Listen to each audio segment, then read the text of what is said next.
Hello everyone. आज आपके सामने मैं एक हॉररी चार्ट के थ्रू कुछ शेयर करना चाहूंगा। मेरे पास यूएस से कॉल आया था। कोई है जो हमारे जानने वाले हैं। तो उनका ये क्वेश्चन था कि उन्होंने अभी अभी जॉब चेंज की है, और जो जॉब उन्होंने चेंज की है वो उस जॉब में उन्हें थोड़ी इनसिक्योरिटी लग रही है, मतलब कि उनको अच्छा नहीं लगा। तो इसके लिए उन्होंने कहा था कि आप हमारा चार्ट देखकर हमें बताइए कि कैसा है, कैसा रहेगा जॉब का हिसाब।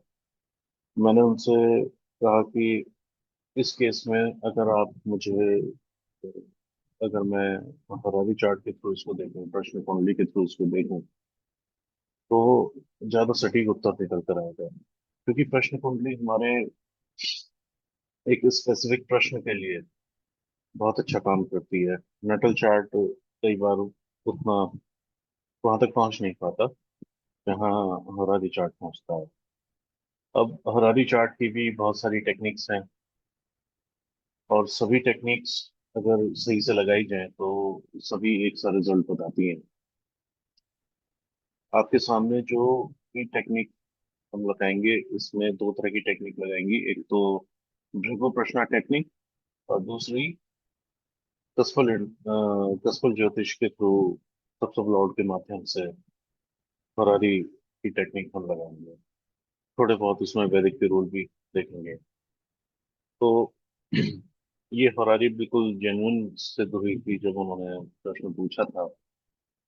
तो पहले सब लेवल पे हम देख लेते हैं कि उनका प्रश्न जॉब के बारे में था। तो जॉब का हाउस हमारा 6 होता है, और थोड़ा उन्हें कष्ट था तो हमारा 8th हाउस आ गया। तो लाभ होगा या नहीं, वो 11th हाउस आ गया। तो हमें इसमें मून की पोजीशन देखनी होती है। चंद्रमा की पोजीशन हमारी सेकंड हाउस में आ रही है। सेकंड हाउस मनी का हो गया। चंद्रमा या उसका नक्षत्र वो हमारे रिलेटेड भावों में रिफ्लेक्ट करना चाहिए। तो चंद्रमा का नक्षत्र सूर्य है, तो सूर्य 6th हाउस में सबसे लॉर्ड बनकर आ गया, बहुत स्ट्रांग है। चंद्रमा है ही सेकंड हाउस में, सूर्य भी सेकंड हाउस में है, तो मनी रिलेटेड हो गया। 8th हाउस में सबसे लॉर्ड मून है, तो कष्ट के बारे में आ गया, परेशानी में है। तो इस बारे में गेन के हाउस में मून आ गया, तो इसका मतलब फायदा होता है या नुकसान होता है, इस तरह का प्रश्न है। तो ये हरारी जो है सक्षम है पूरी तरह से आंसर देने के लिए। तो अब देखते हैं लग्न का सबसे लॉर्ड क्या कहता है। लग्न का सबसे लॉर्ड जुपिटर है। जुपिटर का नक्षत्र मार्स है। तो मार्स ने कहाँ कहाँ इन्वॉल्व करा है हमें ये देखना है। मार्स ने इन्वॉल्व करा है जो मार्स ने 3rd हाउस में इन्वॉल्व किया है, 1st हाउस को किया है, 5th हाउस को किया है, और 5th हाउस को बड़ा स्ट्रांगली इन्वॉल्व किया है, और 7th को किया है, 8th को किया है, 9th को किया है। काफी सारे हाउसेस में मार्स इन्वॉल्व हो गया। तो जो नक्षत्र लेवल पर हम हमारा ये जो मार्स आया है वो 3rd हाउस में आया है, 7th हाउस में आया है, और यहाँ 5th हाउस में बड़ा स्ट्रांग आया है। तो इन तीन हाउसेस को हम ज्यादा कंसिडर करेंगे। अ, मैंने उनसे पूछा था कि आपको नई जॉब में क्या आपको मेहनत ज्यादा करनी पड़ रही है। बोले हाँ। उन्होंने कहा था कि मेहनत ज्यादा करनी पड़ रही है क्योंकि ये सब कुछ बिल्कुल नया है, पहले कभी नहीं किया था, और कंफर्ट जोन से हटकर काम करना पड़ रहा है, इस वजह से प्रॉब्लम है। तो ये बात लग्न को, जब लग्न का जो नक्षत्र जब 3rd हाउस में आ गया तो इसका मतलब कि मेहनत करनी पड़ेगी। अब मास है तो एनर्जी के साथ मेहनत करनी, एनर्जी ज्यादा लगानी पड़ेगी। अब जो इसका सब लॉर्ड है केतु है, जुपिटर का सब लॉर्ड। तो अगर हम थर्ड की इन्वॉल्वमेंट लें, और थर्ड की इन्वॉल्वमेंट लें, तो थर्ड की इन्वॉल्वमेंट करके केतु की पोजीशन हम देखते हैं फर्स्ट में आ रही है। यानी कि मेहनत 3rd हाउस से 1st हाउस 11th हो गया, तो ये अच्छी पोजीशन है। केतु इसके बाद कहाँ आता है। केतु का पीएस है, तो केतु 6th हाउस में आ रहा है, थर्ड के बाद 6 में आ रहा है। तो थर्ड के को इन्वॉल्व करके 6 जो है इतना पॉजिटिव नहीं होगा क्योंकि फोर्थ हो गया। सबसे लॉर्ड लेवल पर फोर्थ पोजीशन ज्यादा अच्छी नहीं मानी जाती। फिर कहाँ आता है केतु? नाइन्थ हाउस में आता है। तो थर्ड से नाइन्थ क्या हो गया? एक दो तीन चार पाँच, छह सात, सातवीं पोजीशन भी अच्छी नहीं मानी जाती। और अ, ये दो पोजीशन जो है इतनी अच्छी नहीं है, लेकिन ये 11th में आकर ये अच्छी पोजीशन हो जाती है। सिक्स को हम न्यूट्रल कह सकते हैं क्योंकि सिक्स में जो केतु आया है, सिक्स सक्सेस का भी होता है, जॉब का भी होता है। तो थर्ड को इन्वॉल्व करके आ रहा है तो थोड़ा नेगेटिव तो है, लेकिन वो दो छः दस, एक छः दस वाली कंडीशन को अगर हम देखें तो केतु का सिक्स में होना एक एवरेज हमें रिजल्ट मिले। केतु एज ए मकरी सन, तो मकरी और सन की भी पोजीशन हम अगर देखें तो सन यहाँ पर काफी स्ट्रांग आ रहा है। तो सिक्स हाउस में जो कमिटमेंट है वो काफी स्ट्रांग है। और नाइन्थ हाउस में भी मकरी है तो यहाँ भी स्ट्रांग ही है। और हाँ, तो यही है। तो एक तरह से कॉन्ट्रैक्ट हुआ है, नया कॉन्ट्रैक्ट हुआ है, 3 और 9 आ रहे हैं तो नया कॉन्ट्रैक्ट साइन किया है, नई जॉब ज्वाइन की है, तो सभी हम कह सकते हो। अब मरकरी हमारा फाइनल कंफर्मेशन है, तो फाइनल कंफर्मेशन मरकरी हमारा कहाँ कहाँ है हमें ये देखना होगा। मरकरी हमारा नाइन्थ हाउस में ही आ रहा है, तो इसकी पुष्टि करता है केतु की। तो नाइन्थ हाउस जो है थर्ड से सेवेंथ, थर्ड से सेवेंथ है, लेकिन ये कॉन्ट्रैक्ट और डील के बारे में है कि एक डील हुई है, एक कॉन्ट्रैक्ट साइन हुआ है नई कंपनी के साथ। तो ये हम कह सकते हैं। इसके अलावा सेवेंथ हाउस की अगर हम इन्वॉल्वमेंट से कैलकुलेशन करें तो Ketu, seventh house private job का होता है। पहले भी एक वीडियो में हमने बताया था कि आजकल देखा जा रहा है कि जो सेवेंथ हाउस है बिजनेस और प्राइवेट जॉब का होता है। तो जल्दी जल्दी कॉन्ट्रैक्ट चेंज होते हैं, तो इसलिए हम कह सकते हैं कि सेवेंथ हाउस एक प्राइवेट जॉब है। तो सेवेंथ को इन्वॉल्व करके तीन को कनेक्ट कर गया और नौ को भी कनेक्ट कर गया, यानी कि प्राइवेट जॉब की एक डील हुई है। तो ये हमारी एक उसकी इसका एक इस तरह से हम उसको कैलकुलेट करके देख सकते हैं। एनीवेज, लगभग का ये प्रॉमिस हमने देख लिया। और थोड़ी मेहनत आ रही है, एनर्जी के साथ आ रही है, तो चैलेंजेस आ रहे हैं, तो ये सब चीजें हम इसमें देख सकते हैं। अब क्या है कि हम सिक्स का यानी कि जॉब का जो हाउस है उसका जो सबसे लॉर्ड है सन, सन का प्रॉमिस हम देखेंगे। सन इज मून मार्स सैटर्न। सूर्य चंद्रमा के नक्षत्र में है और सूर्य अपने भी रिजल्ट देगा, तो सूर्य ने as a Surya six house को ही इन्वॉल्व कर लिया। और जो चंद्रमा है, चंद्रमा सब लॉर्ड है, सॉरी मार्स है, मार्स जो है सब लॉर्ड है, तो मार्स फिफ्थ हाउस में बड़ा स्ट्रांग आ रहा है और फिफ्थ हाउस में यहाँ भी है। चंद्रमा का पीएस नहीं है तो हम यहाँ इसको काउंट नहीं करेंगे। तो फिफ्थ हाउस में ये सबसे सबसे लॉर्ड आ रहा है, काफी स्ट्रांग पोजीशन आ गई। सिक्स को इन्वॉल्व करके तो थर्ड में आ गया, फिफ्थ में आ गया, सेवेंथ में आ गया, नाइन्थ में आ गया और ट्वेल्थ में आ गया। तो सिक्स से ये पोजीशन खराब हो गई, यानी कि जॉब को स्विच किया है, जॉब को छोड़ने का मन बन रहा है, जॉब को छोड़ने का मन बन रहा है। और सिक्स से जो थर्ड होता है, सिक्स से थर्ड दसवां होता है, तो एक न्यूट्रल हाउस है, जॉब में मेहनत करनी पड़ रही है। और सिक्स से सेकंड हाउस सेवंथ होता है, तो ये एक न्यूट्रल हाउस है, इसकी वृद्धि कर रहा है। आठ भी है, 12 भी है, कष्ट है, परेशानी है, परेशानियों का सामना करना पड़ रहा है जॉब के अंदर। ये सारी चीजें रिफ्लेक्ट हो रही है। सब लॉर्ड देखते हैं अब क्या कहता है। सब लॉर्ड सैटर्न, सैटर्न का पीएस है, तो सैटर्न 12वें भाव में, ट्वेल्थ हाउस में मार्स और सैटर्न दोनों आ रहे हैं, तो सिक्स को इन्वॉल्व करके 12 आना, इसका मतलब कि ये कोई अच्छी लिंकेज तो है नहीं। सिक्स को इन्वॉल्व करके फाइनल कंफर्मेशन हमारा 11 में भी आ रहा है, सेकंड में भी आ रहा है। तो छः, 2 6 11 हमारा आ रहा है, 10 भी आ रहा है, 2 6 10 11 हमारा ये सब लॉर्ड दे रहा है। लेकिन 12 में ये सब लॉर्ड के साथ आ गया, तो ये क्या है कि लॉस फील कर रहा है पर्सन, पर्सन को लॉस फील हो रहा है। तो सैटर्न की तो जो पोजीशन है वो मिक्स है, मार्स की भी पोजीशन मिक्स है, तो ये इसी तरह का कंफ्यूजन चल रहा है माइंड में। अब फिर 11th हाउस को देखते हैं, इच्छा पूर्ति के हाउस को। वो भी जुपिटर ही है और लग्न का सबसे लॉर्ड भी जुपिटर है, तो ये भी एक मिक्स रिजल्ट हमें दे रहा है। अब दशा देखते हैं, दशा सन की है। सन हमने पढ़ ही लिया था 6th हाउस में कैसे रिजल्ट दे रहा है। सैटर्न क्या है, सैटर्न इज, सैटर्न अपनी वीनस को सैटर्न ने इन्वॉल्व किया सेकंड हाउस को। मरकरी, मरकरी सेकंड हाउस में ही आ जाता है, लेकिन मरकरी सेकंड हाउस में पीएस नहीं है, इसलिए हम इसे कम करेंगे।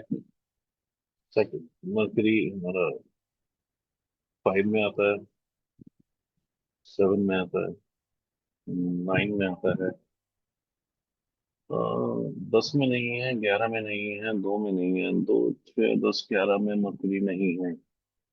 6 और 11 का सपोर्ट इसको नहीं मिल रहा। अब वीनस को हम देखते हैं। वीनस का पीएस है, वीनस भी 12th हाउस में है। तो वीनस हमारा कहाँ हो गया, 6 में आ गया, और वीनस 10 में हो गया। 2, 6, 10 वीनस दे रहा है, यानी कि सबसे लॉर्ड 2, 6, 10 दे रहा है। तो एक ये कोई बहुत अच्छी चीज नहीं कह सकते, जो अंतर्दशा है भक्ति जो है, ये कोई बहुत अच्छा रिजल्ट नहीं दे रही है। अब राहु को देखते हैं। Rahu as a Jupiter moon sun. तो राहु का पीएस भी है, तो राहु एज अ राहु और राहु एज अ जुपिटर दोनों तरह के रिजल्ट मिलेंगे। राहु फिर 12वें भाव में है, 12th हाउस में है, 6 में है, 6 में इन्वॉल्व किया राहु एज अ राहु। अब मून और सन देखेंगे। तो मून हमारा सेकंड हाउस में है, पीएस है, इसलिए हम काउंट करेंगे। और मून हमारा 11th हाउस में है। और सन जो है, सन सन देखेंगे, सन हमारा 6 में आ गया, सन हमारा सेकंड में आ गया, सन हमारा 10, 11 में नहीं है। तो ये ठीक है एक तरह से, कोई एक प्रॉब्लमेटिक नहीं है। मून सन, मून 8 में है, और मून 8 में सबसे बड़ा बड़ा परेशानी है, कष्ट है, ये फील हो रहा है। तो फिर ये मिक्स रिजल्ट देता हुआ। मून 5 में भी है, तो 6 को इन्वॉल्व करके 6 का नेगेशन कर रहा है ये, पर लाइटली कर रहा है पर। लेकिन 6 के बाद ये 8 में आ रहा है, तो 6 को बहुत बढ़ा दिया इसने, जो हमें ज्यादा मेहनत और परेशानी और कष्ट आ रहा है। लेकिन 11 में है, तो लाभ तो हो ही जाएगा। सन का यहाँ होना जरूरी था, तो कोई बात नहीं, सन हमारा यहाँ सेकंड में आ रहा है, तो काम चल जाएगा। 6 और 2 में आ रहा है, तो ये सपोर्ट कर रहा है। तो इसी तरह से ये मिले जुले असल असर आ रहे हैं, क्योंकि ये जो मून 8th हाउस में आ रहा है एज अ सब लॉर्ड, मून जो 8th हाउस में राहु का सब लॉर्ड बनकर आ रहा है, ये मानसिक कष्ट है। फिर केतु भी आ गया। अब आप ये देखिए कि सारे क्रूर और पापी ग्रह चल रहे हैं, तो परेशानी तो महसूस होगी ही। तो ये सब बातें रिफ्लेक्ट हो गई हैं, जैसे जैसे उन्होंने बताया था वो सब हमारी चार्ट के थ्रू रिफ्लेक्ट हो गया। अब इनसे इन्होंने पूछा था कि मुझे राहत कब मिलेगी, कब मुझे सेटिस्फेक्शन मिलेगा। तो अब हमने आगे देखा कि सैटर्न जो है, Saturn mercury Venus, Saturn mercury Venus एक एवरेज फल दे रहा था सैटर्न। तो सैटर्न में राहु चल रहा है, ये 17/6 तक रहेगा, उसके बाद जुपिटर आ जाएगा। तो जुपिटर हमने पहले भी देख लिया, जुपिटर बहुत बेटर है राहु से। तो जुपिटर में थोड़ा आराम मिलना शुरू होगा। अब सैटर्न जब पूरा चला जाएगा, उसके बाद मरकरी आएगा। मरकरी देखते हैं, Mercury is sun Ketu Venus, तो सन फिर सेकंड को इन्वॉल्व किया। अब केतु हम देखते हैं, केतु 9 में है, और केतु 6 में है, केतु 6 में है, और वीनस 10 में है। तो 2, 6, 10 हमारा आ गया। तो इसका मतलब ये है कि जो मरकरी का जो टाइम आएगा, उसमें चीज स्मूथ हो जाएगी। मरकरी के टाइम से उनको आराम पड़ेगा। अब एक इन जनरल ये भी देखते हैं कि अभी अभी जॉब चेंज किया है तो 2-3 महीने लग जाते हैं नया काम सीखने में। तो जो इतना टाइम में वो जो है इसके यूज टू हो जाएंगे तो मर्करी सपोर्ट करेगा। तो सेकंड हाउस में भी है मर्करी तो अच्छे रिजल्ट देगा। अब हम देखते हैं इसको भृगु प्रश्न के आधार पर। भृगु प्रश्न हमने लगाया तो इसमें अब हम कारकों का हिसाब देखेंगे। कारक वाइज एक मून है। मून प्रश्न लेडी ने किया था, वर्किंग वुमन ने किया था, और मन भी परेशान है। मून को हम टारगेटिंग प्लेनेट रखेंगे। मून को हम फोकसिंग प्लेनेट रखेंगे। मून की डिग्री हमारी 4 डिग्री के आसपास है। मून से क्लोजेस्ट डिग्री हमारी क्या है? मून से क्लोजेस्ट डिग्री हमारी सैटर्न की है। अब देखिए काम के बारे में प्रश्न है तो मून से क्लोजेस्ट डिग्री हमारी सैटर्न की है तो काम के बारे में उन्होंने पूछा। ये इससे हमारी पुष्टि हो गई कि हम ये काम के विषय में है जो बात है। तो मून जो है ये मून केतु के साथ है, केतु के ट्राइन में। मून की जो हम अब स्ट्रिंग बनाते हैं, मून की स्ट्रिंग बनाते हैं,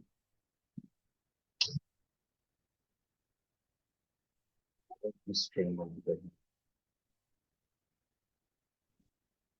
मून की डिग्री है 4।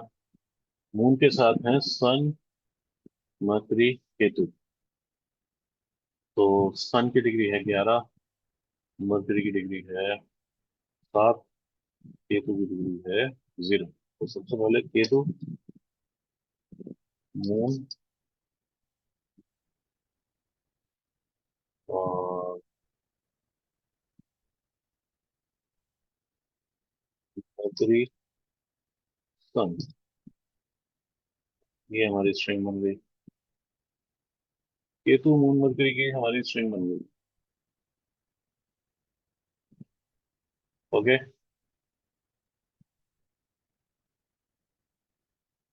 2 6 10 होगी। 2 6 10 की ये स्ट्रिंग बन गई। तो मून जो है, केतु के आगे मून है। केतु के आगे मून होना अच्छा नहीं है। अगर मून पीछे होता, मून पीछे होता तो ये थोड़ा पॉजिटिव होता। और मून के आगे मरकरी है। मरकरी सोच विचार ज्यादा देता है, ज्यादा सोचना, ज्यादा डिप्रेशन देना, इस तरह के काम करता है। और मून तो है ही। तो ये केतु मून मरकरी जो है ये इस तरह का, एक तरह का जो है, जो प्रॉब्लम उन्होंने बताई है उसकी पुष्टि करता है। अब इसके सामने क्या है? मून के सामने क्या है? मून के सामने मार्स है। मार्स का सामना करना पड़ेगा। इसके सामने 4 8 12 की स्ट्रिंग है। तो इस स्ट्रिंग में क्या है? मार्स है। मार्स 24 डिग्री का है। वीनस 25 डिग्री का है। सैटर्न 5 डिग्री का है। और राहु 0 डिग्री का है। तो राहु,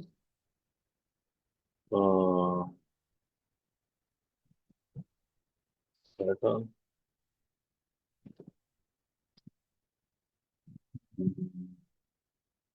मार्स, वीनस, ये हमारे आ गए 4 8 12 की स्ट्रिंग।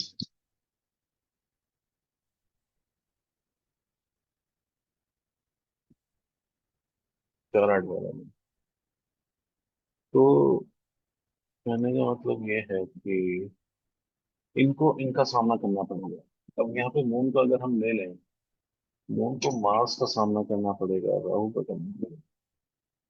सामने काम मिला हुआ है, लेकिन पैसा भी मिलेगा, लेकिन नीच का मंगल है। कंफर्टेबल नहीं है एनर्जी लगाने के लिए। राहु है। ये राहु जो है ये भी डेस्टिनी ब्रेकर है। तो इस तरह के रिजल्ट केतु ने वैसे ही मून को इफेक्टेड कर दिया, मरकरी ने भी कर दिया, और सामने ये सब चीजें फेस हो रही हैं। एक पॉजिटिव बात यह है कि मून जुपिटर की तरफ जा रहा है। मून जुपिटर की तरफ जा रहा है, तो धीरे धीरे जो नेक्स्ट फेज होगा इसका, वो पॉजिटिव साइड में चला जाएगा। तो इस तरह से हम देख सकते हैं। इसका हम चाहें तो